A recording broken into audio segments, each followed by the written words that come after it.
எல்லாருக்கும் வணக்கம். இந்த உலகத்திலேயே அசிங்கமான பெண் யாருன்னு உங்களுக்கு தெரிஞ்சா கண்டிப்பா கமெண்ட்ல சொல்லுங்க. இந்த வீடியோ இந்த உலகத்தோட அசிங்கமான பெண்ணை பத்தினதா தான் இருக்க பொழுது. அதுக்கு முன்னாடி ஒரு சின்ன கிளாரிட்டி. பொதுவா நம்ம பெண்களா இருக்கோம் அப்படின்னா நமக்கு ஒரு சலிப்பு இருக்கும், நமக்கு ஒரு ஏக்கம் இருக்கும்.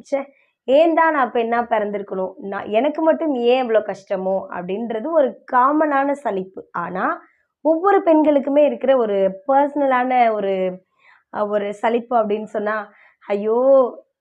ஏன்டா எனக்கு கல்யாணம் ஆச்சுன்னு சில பெண்கள். ஏன் எனக்கு இன்னும் கல்யாணம் ஆகல அப்படின்னு சில பெண்கள். ஏன் தான் காதலிச்சு கல்யாணம் பண்ணணும்னு சில பெண்கள். காதலிச்சதோட விட்டு தொலைஞ்சிருக்கலாமே, இவனை போய் கல்யாணம் பண்ணனே அப்படின்னு இன்னும் சில பெண்கள். குழந்தை இருக்கேன்னு சில பெண்களும், ஐயோ! இந்த குழந்தைங்களால படுற டென்ஷனை போய் ஏன் தான் இதுங்கள பெத்தமோ அப்படின்னு சில பெண்கள். பீரியட்ஸ் ஆகுதுன்னு சில பெண்கள், இன்னும் கூட பருவநிலையை அடையாத பெண்கள். இப்படி பெண்களுக்கு ஏக்கம் அப்படின்றது ஒரு சாதாரணமான விஷயமாவே ஆயிடுச்சு. ஆனா எல்லா பெண்களுமே ஏதோ ஒரு விஷயத்துக்காக ஏன் எனக்கு இப்படி நடக்குது அப்படின்ற ஒரு சின்ன ஏக்கத்தோடு தான் நம்மளோட வாழ்க்கையை ஓட்டிக்கிட்டு இருப்போம். பொதுவாகவே இந்த உலகத்திலேயே மன வலிமை அதிகமாக இருக்கிறவங்க யாருன்னு கேட்டிங்கன்னா பெண்கள் மட்டும்தானா. ஒரு சின்ன பிரச்சனை நடக்குதுன்னா, ஐயோ! இது இவ்வளோ பெரிய பிரச்சனையா ஆயிடுச்சே அப்படின்னு நினச்சா அந்த பிரச்சனை பெருசாக இருக்கும்.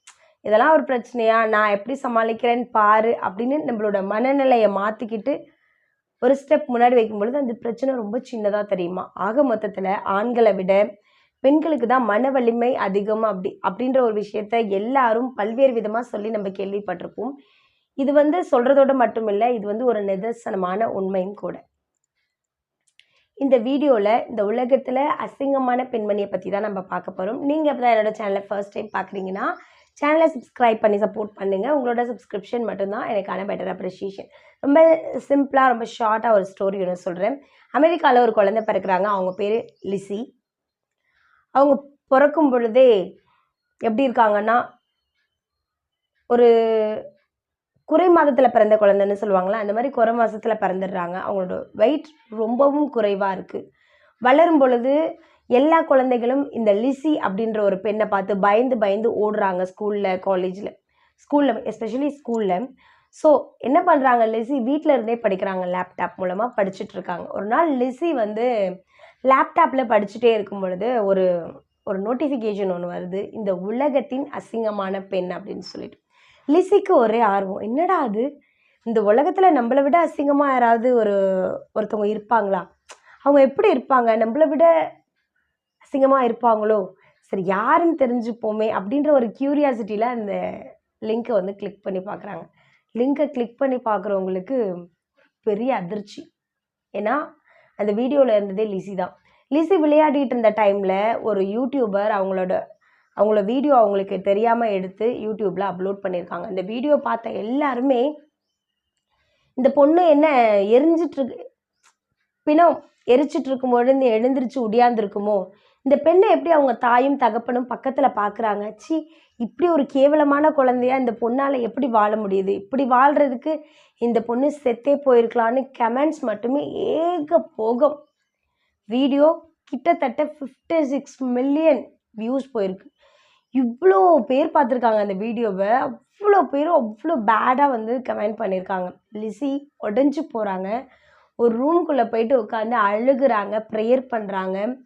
தன்னோட கேள்விகளை அவங்களோட கடவுள் ஜீசஸ் கிட்டே கேட்குறாங்க.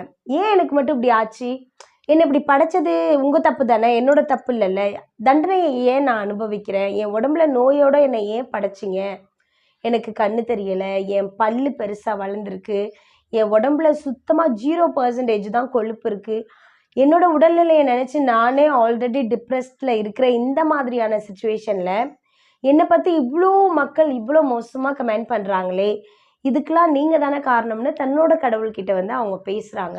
அழுகிறாங்க. ஒரு நாள் முழுக்க அழுகிறாங்க. ஒரு நாள் முடிஞ்சதும் வெளியே வராங்க. இனிமேல் இதை நினச்சி நம்ம அழுகக்கூடாது அப்படின்னு சொல்லிட்டு என்ன பண்ணுறாங்கன்னா, அவங்களே ஒரு வீடியோ எடுக்கிறாங்க. வீடியோ ஒன்று எடுத்து அதை போஸ்ட் பண்ணுறாங்க. அந்த வீடியோ இவங்க போஸ்ட் பண்ணதுமே அந்த வீடியோவும் மில்லியன் கணக்கில் வியூஸ் போகுது. ஆனால் அந்த வீடியோவுக்கு கீழே வர கமெண்ட்ஸ் வந்து ரொம்ப பாசிட்டிவாக இருக்குது. ஸோ லிஸிக்கு மனசில் ஒரு சின்ன சந்தோஷம். சரி, ஓகே, அவங்க என்ன மாதிரி வீடியோ அப்லோட் பண்ணியிருப்பாங்கன்னா, தன்னோட உடலை வந்து அப்படியே எடுக்கிறாங்க வீடியோவாக. சொல்கிறாங்க, நான் பிறக்கும் பொழுதே குறைமாதத்தோட பிறந்துட்டேன். என் உடம்புல வந்து 0% தான் கொழுப்பு இருக்குது. எனக்கு வலது கண் சுத்தமாக தெரியாது, இடது கண் வந்து கொஞ்சமாக தான் தெரியும். என்னோடய பல் ரொம்ப பெருசாக இருக்கும். என்னோட உடல் வந்து 27 கிலோ தான் வெயிட். அது வந்து ஏறவே ஏறாது. தினமுமே வந்து நான் விருப்பப்பட்ட உணவுலாம் சாப்பிட முடியாது. டாக்டர்ஸ் எனக்கு என்ன மாதிரி சஜஸ்ட் பண்ணுறாங்களோ அந்த ஃபுட் மட்டும்தான் நான் சாப்பிட முடியும். இப்படி பிறந்தது வந்து என்னோட தப்பா? இப்படிப்பட்ட சூழ்நிலையிலும் என்னோட தாய் தந்தையர் என்னை பாசமாக செல்லமாக வளர்க்குறது ஒரு நல்ல விஷயம் தானே. இதை ஏன் நீங்கள் திட்டுறீங்க?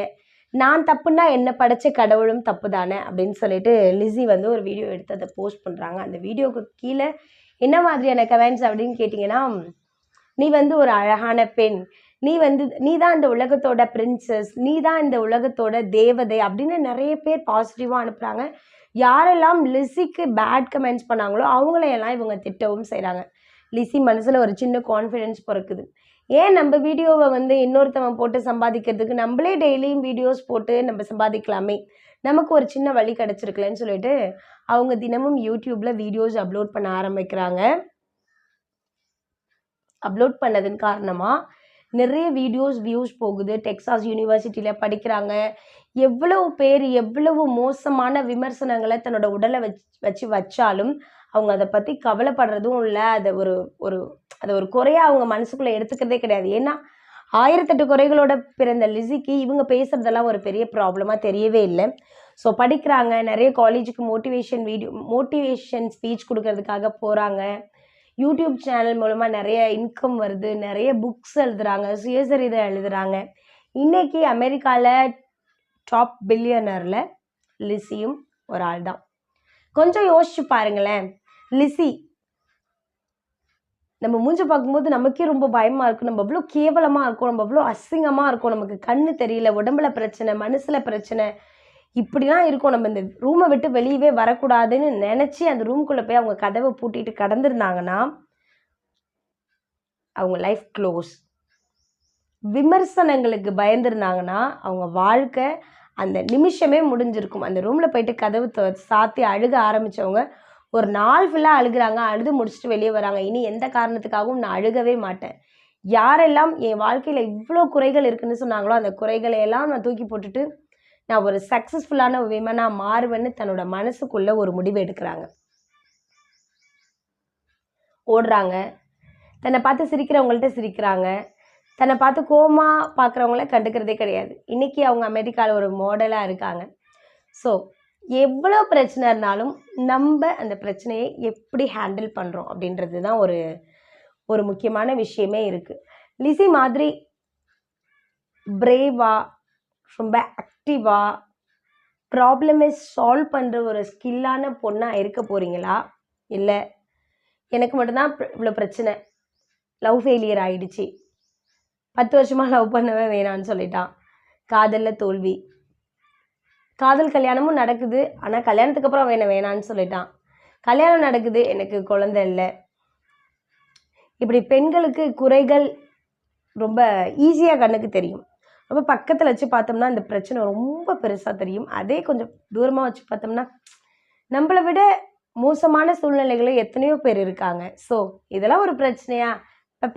நான் சால்வ் பண்ணிப்பேன். என் லைஃப் சந்தோஷமாக இருக்கணுமா இல்லை என் லைஃப் ரொம்ப கவலையாகவே இருக்கணுமான்ற விஷயத்த நான் தான் முடிவு பண்ணணும். என்ன நீ வேணான்னு சொல்கிறியா? போய்கிட்டே இரு, நீ உன் வேலையை பார், நான் என் வேலையை பார்க்குறேன் அப்படின்னு மனதை தைரியப்படுத்திக்கிறது ஒரு விதம். அப்படின்னா நீ என்னை வேணான்னு சொல்லிட்டியே, உன்னை நினச்சே நான் அழுதுகிட்டே இருப்பேன், உனக்காகவே என்னோட காலத்தை கடத்திக்கிட்டே இருப்பேன், நீ வந்து இப்போ சந்தோஷமாக இரு, ஆனால் உன்னை நினச்சி நான் அழுதுகிட்டே தான் இருப்பேன் அப்படின்னு சில முட்டாள் பெண்களும் இந்த காலத்தில் இருக்க தான் செய்கிறாங்க. ஒரு விஷயத்தை மட்டும் மனசில் புகுத்திக்கோங்க, இந்த லைஃப் உங்களுக்கான லைஃப் தான். நீங்கள் யாரோ ஒருத்தவங்களுக்காக உங்கள் வாழ்க்கையில் பாதி நாட்களை தொலைக்கிறதும் மீதி இருக்கிற நாட்களையுமே நான் உங்களுக்காக தான் தொலைச்சிப்பேன் அப்படின்னு நினைக்கிறதும் இல்லை. அவங்கள தூக்கி போட்டுட்டு நான் ரொம்ப சந்தோஷமாக இருப்பேன், என்னை தூக்கி போட்டுட்டு அவங்களால இருக்க முடியும்னா அவங்கள தூக்கி போட்டுட்டு என்னாலையும் இருக்க முடியும் தானே. ஸோ இனிமேல் நான் சந்தோஷமாக இருப்பேன் அப்படின்னு உங்களோட மனநிலையை மாற்றிக்கிறது உங்களோட கையில் மட்டும்தான் இருக்குது. இந்த உலகத்தில் மிகப்பெரிய மன வலிமை கொண்ட மகா சக்தி படைத்தவர்கள் பெண்கள் அப்படின்னு தான் சொல்கிறாங்க. ஸோ அதுக்கு தகுந்த மாதிரி உங்களோட வாழ்க்கையை ரொம்ப அழகாக ரொம்ப பியூட்டிஃபுல்லாக மாற்றிக்கோங்க. உங்களுக்கு வந்து மனசு சரியில்லை, நான் ரொம்ப டிப்ரெஸ்டாக இருக்கேன், எனக்கு லைக் தவறான எண்ணங்கள் எல்லாம் தோணுது, சூசைட் பண்ணிக்கணும் அப்படின்லாம் தோணுதுன்னா, இந்த உலகத்தில் தான் சாதித்த பெண்கள் பலரும் இருக்காங்க, பாதித்த பெண்கள் பலரும் இருக்காங்க. ஸோ சாதனையான பெண்ணாக இருக்க போகிறோமா இல்லை பாதிக்கப்பட்ட பெண்ணாக இருக்க போகிறோமான்றதுலாம் அடுத்த விஷயம். மனநிலையை தெளிவான நிலையில் வச்சுக்கிறோமா அப்படின்றது தான் ரொம்ப முக்கியமான விஷயம். என்னை வேணான்னு ஒருத்தவங்க சொல்கிறாங்க, உன்னால் இது முடியவே முடியாதுன்னு ஒருத்தவங்க சொல்கிறாங்க, நீ எதுக்குமே பிரயோஜனப்பட மாட்டேன்னு சொல்கிறாங்க, நீ கேரக்டர் சரியில்லாத பொண்ணுன்னு சில பேர் சொல்கிறாங்க, உன்னால் எதுவுமே முடியாது, நீ ஒரு தோற்று போன பொண்ணுன்னு சில பேர் சொல்கிறாங்க. சொல்லட்டும், சொல்கிறவங்க சொல்லட்டும்.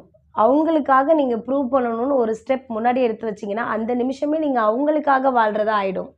இது உங்கள் வாழ்க்கை, நீங்கள் வந்து உங்களுக்காக தான் வாழணும். உங்களுக்கு பிடிச்ச மாதிரி ட்ரெஸ் பண்ணுங்கள், உங்களுக்கு பிடிச்ச மாதிரி ஹேர் ஸ்டைல் பண்ணுங்கள், உங்களுக்கு பிடிச்ச மாதிரி உங்கள் மனநிலையை ரொம்ப ஜாலியாக வச்சுக்கோங்க. ஆனால் அவங்க சொன்னாங்கன்னு மாற்றிக்காதீங்க, இவங்க சொன்னாங்கன்னு மாற்றிக்காதீங்க. நீங்கள் கல்லறையில் போய் இறங்குற வரைக்கும், சுடுகாட்டில் போய் நீங்கள் படுக்கிற வரைக்கும் யாராக இருந்தாலும் உங்கள் கூட துணைக்கு வரப்போகிறதே கிடையாது. நீங்கள் ஒரு சிங்கிள் உமன். ஸோ நீங்கள் சிங்கிள் உமனாக இருக்கீங்க அப்படின்னா எல்லா ப்ராப்ளம்ஸை எப்படி சால்வ் பண்ணணும், எல்லா சூழ்நிலையிலையும் எப்படி மனசை தெளிவாக வச்சுக்கணும் அப்படின்றதெல்லாம் நீங்களே தான் கற்றுக்கணும். So thank you and two subscribe my channel.